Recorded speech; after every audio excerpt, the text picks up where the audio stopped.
Y justamente... Déjame yo recoger esa mirada que tú echaste. ¿Cuál mirada? Dice que la echaste, yo la voy a recoger. La verdad que usted está como simpático. No, porque es así. Mire, échemele una mirada al aspecto pues económico. ya no puedo recoger más. ¿Qué cosa es? Ok.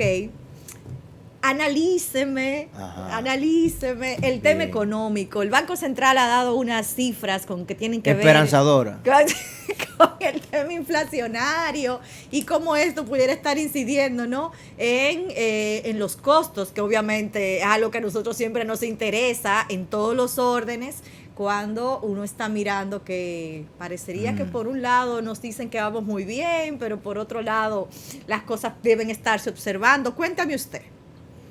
No, ¿qué te puedo decir? Mira, tú dices que el Banco Central dio la cifra de que la inflación del mes de abril fue de ¿cuánto? ¿0.90? Punto, exacto. Ok. Y la del trimestre, 3 puntos y algo. 3 puntos y algo. Fíjate, para ti 3 puntos y algo no te parece tanto, ¿verdad que no? Tú dices, bueno, 3%. 3.78. 3.78. Tú dices, en el trimestre 3.78, caramba, qué bueno, no fue nada. No. Precisamente, o sea, si tú asumes la inflación como el índice que te dice el aumento de los precios anualizado, si en el trimestre fue un 3.75, en el año tú tienes que multiplicar eso por 4. O sea, ¿entiendes? Si se mantiene. Tienes que multiplicarlo por 4, lo que quiere decir que en el año sería 14%.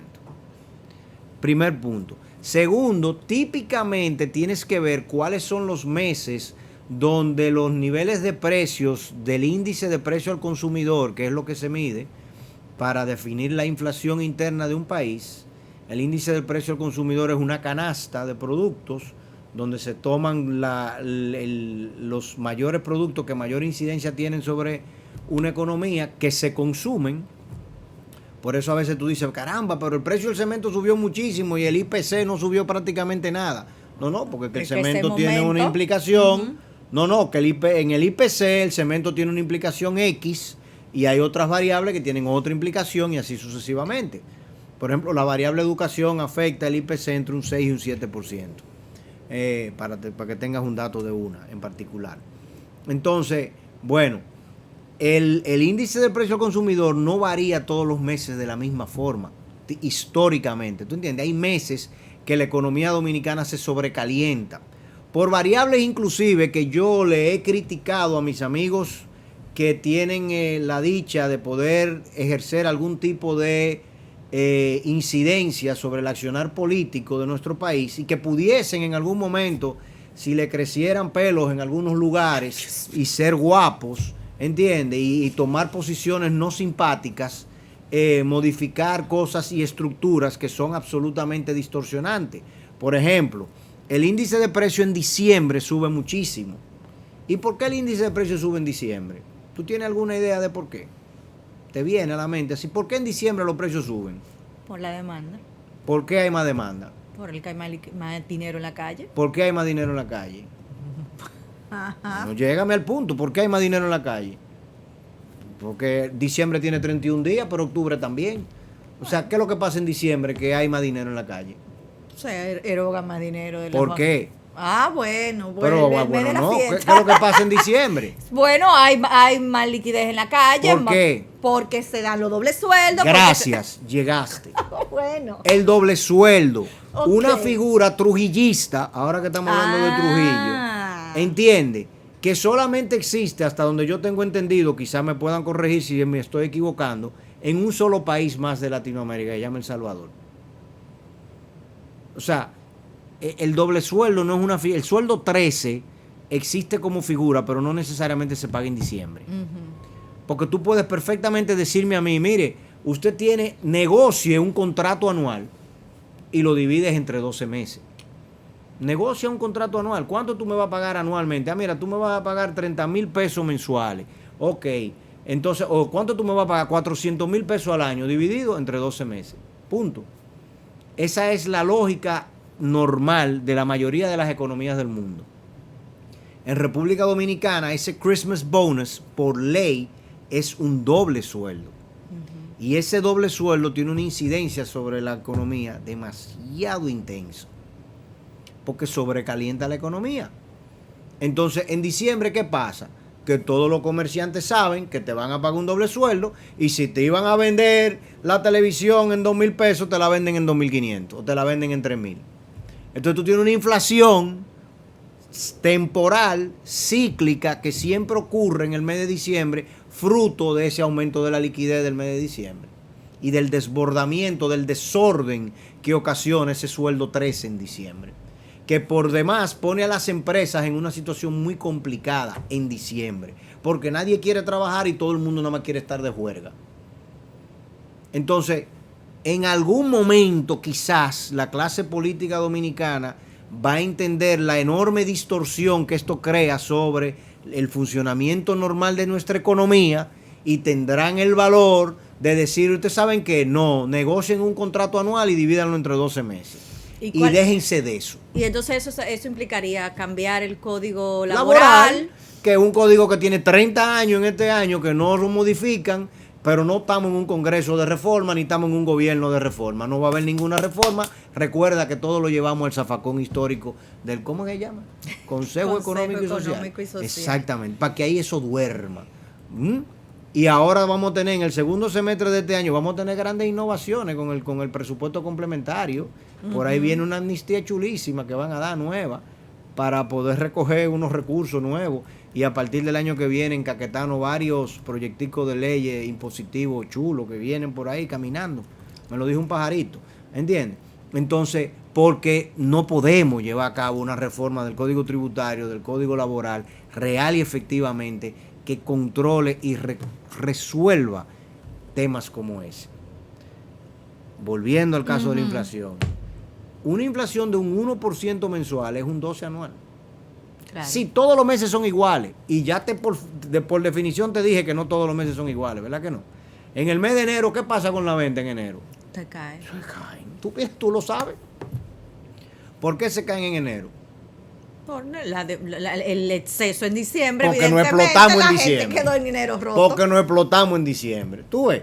Entonces, óyeme, qué bueno sería tener una economía que funcionara más tranquila, sin esos sobresaltos, que tú pudiese planificar y organizarte de una mejor manera. Entonces, una inflación de un 1% mensual significa un 12% anual. Quiere decir que si nosotros seguimos con el ritmo que llevamos actualmente, vamos a tener por primera vez en mucho tiempo inflación de 2 dígitos, lo cual no es bueno. Y vamos a tener una inflación de 2 dígitos a pesar de que el mercado cambiario está en extremo controlado, lo cual es una gran noticia dentro de ese marco. Pero nosotros no controlamos muchas variables exógenas que nos afectan muchísimo, como el tema de los hidrocarburos, ¿verdad? O sea, el precio del petróleo nos afecta terriblemente y el precio del petróleo en el presupuesto originalmente se contempló a 62, 64 el barril. Y está por encima de $100, o más o menos en esa franja, entre 95, 105. La guerra de Ucrania ya está marcando puntos muy complicados. Al mismo tiempo tú tienes entonces la inflación de otros bienes, sobre como por ejemplo los rubros agrícolas, los cereales. En el fin de semana la India hizo un tropiezo rarísimo, algo que yo no lo entendí al final, para nada, porque la India en el mes de abril mandó delegados. Tú sabes que la India, como se ha caído la producción de trigo en Ucrania, la India ha aparecido como un nuevo productor de trigo y ha empezado a exportar trigo. Obviamente, cuando tú sacas trigo de tu economía, vamos a suponer, o un producto, en este caso, para el caso de la India, ellos producen trigo y dejaron de vender internamente para vender afuera, porque el precio afuera es mejor que el interno. ¿Qué causó en la India? Inflación, o sea, escasez de trigo. Entonces, ahora mismo, amenazados por la hambruna, a pesar de que en el mismo mes de abril el gobierno hindú mandó delegados a hacer mercado, o sea, a buscar clientes fuera de la India, de repente ahora entonces cierra las exportaciones de trigo. Yo no entiendo ni cuánto va a durar eso, si eso va a durar 6 meses, si va a durar 6 días, o sea, no sabemos. Pues sobrevendió. ¿Qué es lo que va a pasar? Pero en definitiva, tú tienes escasez de cereales, porque Ucrania es el granero, ya lo hemos dicho antes, de Asia Central y de Europa Central, llamémosle así. Hay dos grandes graneros en Europa, Ucrania y Francia. Entonces, bueno, Francia sigue produciendo, pero Ucrania no está produciendo de la misma manera. Y lo que está produciendo los rusos se lo están robando, literalmente. Exacto. Han entrado a Rusia, a Ucrania a robarse lo que hay en varias ciudades. Ahí hay otro tema grandísimo. Pero bueno, entonces vamos a tener escasez y carestía de trigo, de soja, de maíz, de girasol, de los cereales en general, de avena, etcétera, hasta tanto esa producción no se reestructure. El mercado de los hidrocarburos es muy interesante lo que está ocurriendo porque en definitiva Estados Unidos va a aumentar su producción, Canadá va a aumentar su producción y no en el mediano plazo ni en el corto plazo obviamente, pero yo soy de lo que pienso de que por ahí va a venir un gasoducto de Norteamérica a Europa fácilmente, bueno, y para contrarrestar ese. O lo van a hacer por el Atlántico o quizá lo hacen por el Polo Norte, porque ya el Polo Norte ya no es un territorio tan agreste e inviable. Tanto los barcos rompehielo como la nueva tecnología que tienen ya tanto Rusia como Finlandia, como Estados Unidos, como Noruega, como Canadá, y el Polo Norte tiene grandes riquezas. Y el Polo Norte fundamentalmente es propiedad de 4 países. Es propiedad de Rusia, de Finlandia, de Estados Unidos y de Canadá. Esos son los 4 dueños de ese pedazo. Que en teoría no es de nadie, pero es de ellos 4. O sea, ¿tú entiendes? Entonces, por ahí es posible que también eventualmente se cree un gasoducto. Y probablemente por eso Finlandia, desde la semana pasada, acuérdate que yo te dije, busquen, eso tiene grandes incidencias. Fíjate que la semana pasada Rusia le cerró el suministro de gas desde hace varias semanas a Alemania, él está cerrando a Polonia primero, ya se está amenazando a Alemania, y le cerró el suministro de energía eléctrica a Finlandia. Y hablando de energía eléctrica, bueno, es otro tema aquí, Dios mío. Bueno, eso es un tema complicado, pero por lo pronto en el plano económico, señor Garrido, la República Dominicana tiene, digamos que el sello de garantía del Fondo Monetario Internacional cuando dice que realmente el crecimiento económico dominicano... El sello de garantía, ¿qué tú querrás decir con eso? Cuando ellos confirman que al final de cuentas la recuperación de la economía dominicana es real, que lo que estamos viendo es... Ellos han validado en una visita que tuvieron acá durante 2 semanas, validan eso y tú dices, mira, ¿qué tan positivo puede hacer ese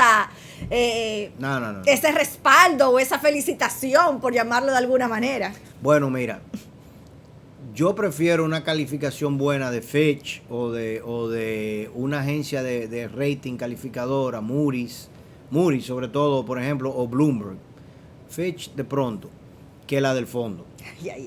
Sí, porque el Fondo Monetario Internacional es el bombero internacional del sector financiero que crearon los Estados Unidos y Europa a partir del acuerdo de Bretton Woods en el 46 y la creación, la conformación de las Naciones Unidas y todo aquel reordenamiento global. Se sintió, los países, acuérdate el plan Marshall de reconstrucción de Europa, la reconstrucción de Japón.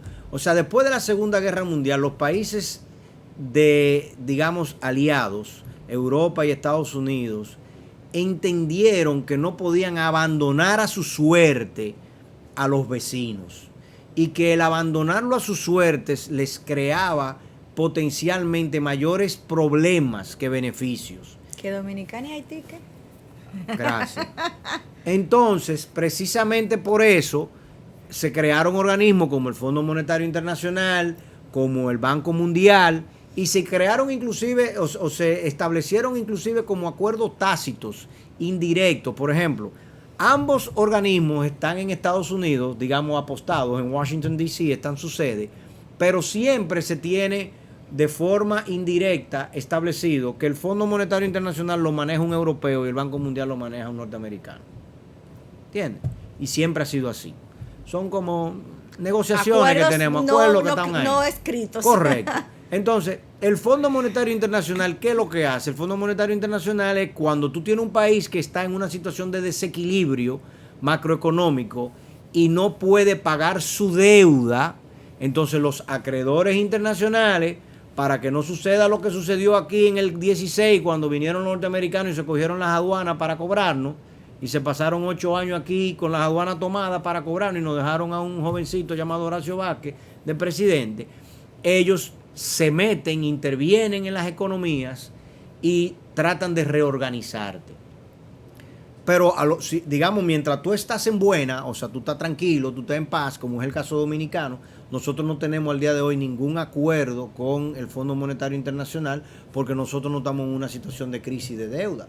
Nosotros estamos repagando nuestra deuda toda muy bien. Al Fondo Monetario Internacional, de hecho, no le debemos un centavo, sino que todo lo contrario. Nosotros tenemos lo que se llaman acuerdos de sobregiro, o sea, porque todos los años la República Dominicana paga una cuota por ser miembro de ese club. Y la membresía de ese club te da unos derechos, digamos, como cuando tú eres miembro socia del club y tú puedes llevar invitados.